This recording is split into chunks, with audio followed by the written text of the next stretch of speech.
back to Simon Says. Let's talk real estate. My name is Jade Stevens and I'm here with Grace Simon. Hi, Grace. Hey, Jade, how are you? I'm doing great.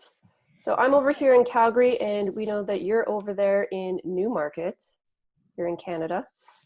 How are things going over there with COVID? What's happening?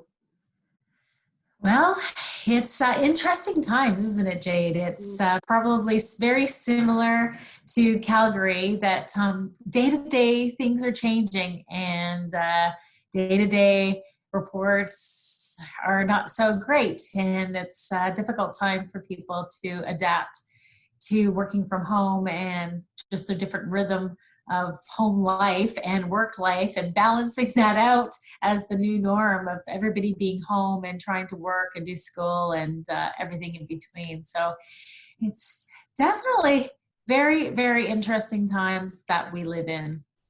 Mm-hmm.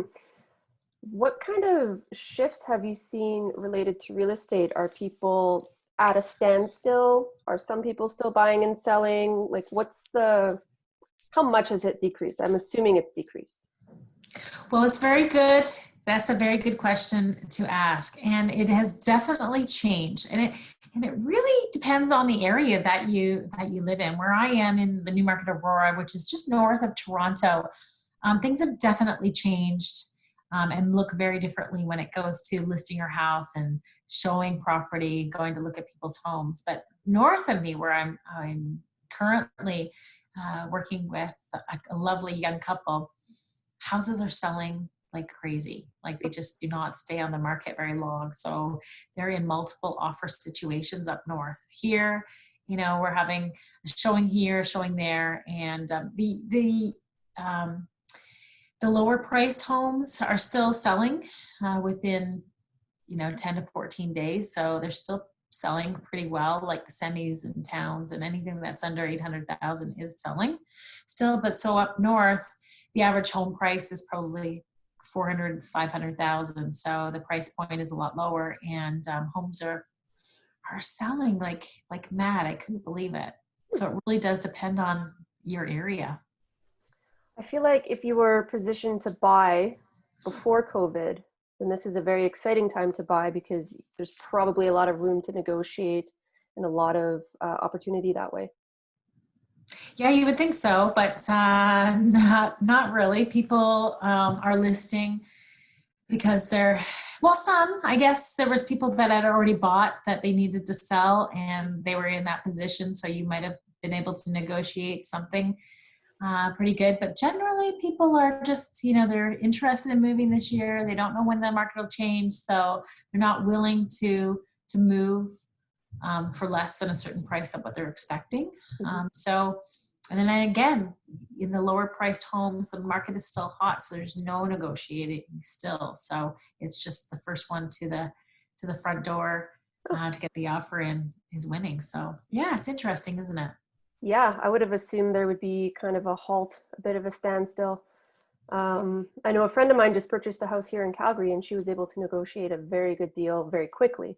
So that's where your market is very different. Yeah, your market is very different in Calgary than it is in Toronto. And they keep saying that we're going to go through this market correction. And they say in the next couple months that we'll start to notice. I mean, the sales are definitely down from year over year, and we still don't have a lot of inventory.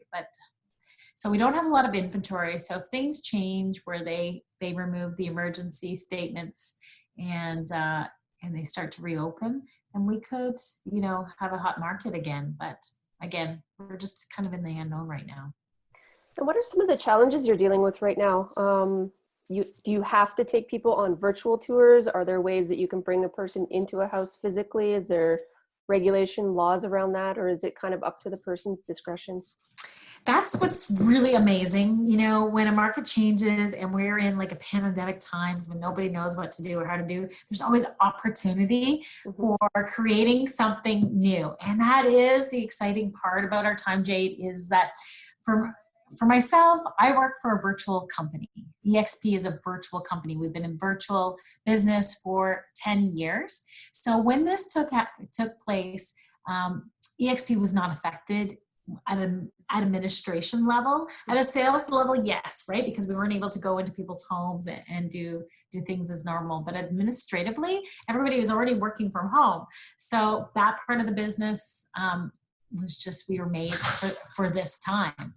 On a sales level, yes, we were restricted to being able to go into people's homes. There's forms that we need to sign, just making declarations that our clients or sales representatives haven't been out of the country for 14 days, don't have signs of COVID or anything. So we have to have those signed before anybody enters into somebody's home.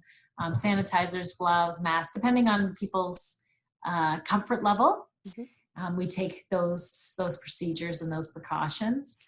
And then for showing homes, like open houses are not allowed currently. We have been told provincially that they are not allowed right now. So what we do is we hold virtual open houses. Mm-hmm. And so I did one last weekend. And so I just did a regular Facebook post. I put it on Treb in my system saying that there's going to be a virtual open house. Treb actually changed that in our forms, because normally we can put out there's no open house. So now you can put a link for a virtual open house in your time. So I put in an ad, boosted that ad for a virtual open house, 2 to 4 Saturday afternoon, blah, blah, blah. And I just did a walkthrough of the house, live Facebook, so people can make comments and ask questions. And that's really becoming the new norm. And it's really great. I think maybe that might be our new norm, is doing virtual open houses instead of, standing around in people's homes on a Saturday or Sunday and taking up time. We can do it in a shorter period of time. More people can see, and they don't have to leave their house. And then if they're interested, they can book an appointment. But there's also another really cool program that I have with my brokerage called Virtual 360 Tours, where I've ordered my 360 camera. So I got that in the mail the other day. So I'm really looking forward to doing that, where I can go into the house and take 360 pictures. And they have a program that creates this virtual tour, that if somebody wants to see the virtual tour, I can go actually live with that person. So we can do the walk. So I've gone ahead of time, taken the pictures, did the virtual tour, but I can go live caption with the person of interest, and we can walk through the house and we can talk about things like, oh, I'd like to see this. Can I see, can you get me in close to that corner? And so, we can literally go in the house virtually together. So that's pretty cool, pretty exciting, and not something that I had seen before COVID. So, new opportunities are happening with every situation. That's what we try to focus on, instead of focusing on the news and the media and what they're reporting and waiting for the day to open. We just need to do not business as normal, just business differently. Yeah, and that's really great that you guys are able to see those opportunities and take advantage of them. It was funny, yesterday I was speaking with a friend of mine, and he's fasting right now, so he's not eating for a couple of days. And his wife was making granola. And he made a comment that if you're ever going to sell a house, make sure you put granola in the oven on low. So that. Oh, okay. So I'm curious. The cinnamon? Yeah, I'm just curious. Do you think people miss, or do you miss that tactile sensory experience of the home? And do you ever find that something like a smell in the house, or I don't know what else right now, helps influence people? Oh, it definitely does. I always make that a seller tip, in the fact of, it's really important to really attract people's 5 senses, right? What they see, what they hear, what they smell, and even what they touch is so life-giving when you go into people's homes. So smell is something that you definitely want to alert people's senses to. When they walk through the door, it feels like home. And when you walk in the door, it smells like apple pie. It smells like home, that, mom's just made some cookies. Yeah. I ever make cookies, but not that my family would know what that smells like, but they would still love it if they walked into somebody's home and it smelled like apple pie. They'd say, hey, this is where I want to live. So it definitely does. It's such an old style trick of, putting an apple pie in the oven and alerting, but it works. It's an old school trick, but it works. And people, we respond. We're such emotional beings. We're emotional. And so even by the smell of something comforting, comfort food, it attracts us to that place. I could see, to kind of bring that into this process, and I'm just totally going off on a little tangent here, but I could see you sending out, little sample kits. And as they go through the home, you say, okay, now open the cinnamon, and do you smell the cinnamon in the kitchen, or the cooking, mom's baking, or, something like that, to bring an extra sensory experience into what you're doing. That's very cool for doing virtual. Yeah. I'll have to think on that one, Jade. That's pretty funny. For doing virtual tours, I got to bring that all into how do I do that? You're right. Exactly. Yeah.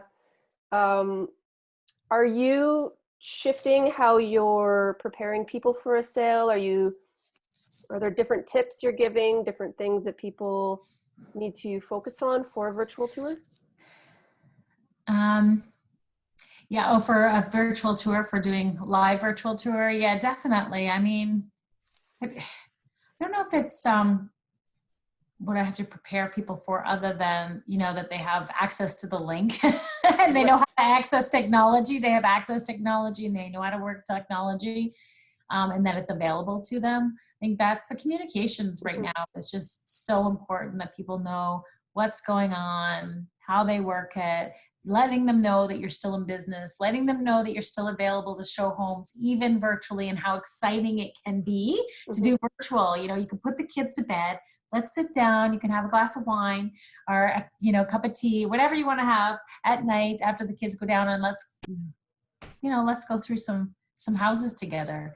And so with this new system that I have, I think that really allows for the opportunity, especially with people dealing with animals and kids, right, and coordinate that, and going through homes that, we can go through and have a discussion together. And then if there's further interest, then we can book a showing for that home. Because in some places you can't get in, only virtually. And then you can't actually get in physically until you put an offer in, a preemptive offer, in letting them know there's a clause based upon them seeing the home that you're interested in putting an offer based upon going in physically to see the home. So yeah, it's very very interesting, very different.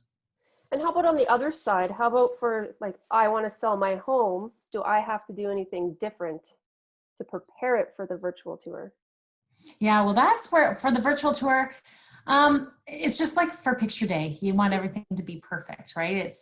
But you only have to do it really one time. That's the great thing is that, the showings aren't as many every single day. So we're giving a lot of grace to our sellers and giving them a lot more time to get ready, prepare. So for the day of pictures, of doing the virtual tour, it just has to be absolutely perfect, staged and ready. And you don't want anything on there that you don't want to be seen. So putting away the cords, putting away extra appliances, anything that looks cluttery, like the back of my bookshelf. I'm getting my house ready to sell right now.